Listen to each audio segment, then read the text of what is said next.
শীতকালে বেগুন আর বাদাম দিয়ে মেথি শাক রান্না করে দেখুন, দারুণ লাগে। মেথি শাকের ডগাগুলো আমি কেটে ধুয়ে নিয়েছি, জল ঝরিয়ে এবার চপ করে নেব। একদম মিহি চপ করতে হবে। আমি চপার দিয়ে যতটা পারা যায় চপ করে নিয়েছি।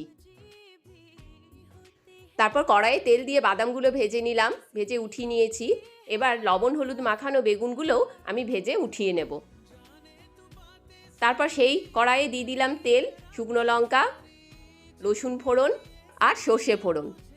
তারপরে এবার একটু নাড়াচাড়া করে শাকগুলো দিয়ে দিলাম।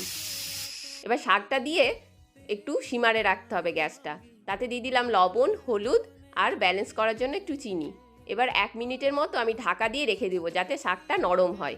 শাক নরমও হয়ে গেছে আর জলও শুকিয়ে গেছে। এবার ওপর থেকে আমি বেগুন আর বাদাম দিয়ে দিলাম। এবার ভালো করে নাড়াচাড়া করে একটু পেস্টের মতো তৈরি করে নিতে হবে। দারুণ টেস্টি একটা রেসিপি, আর তোমরা আমার চ্যানেলকে সাবস্ক্রাইব করে দিও।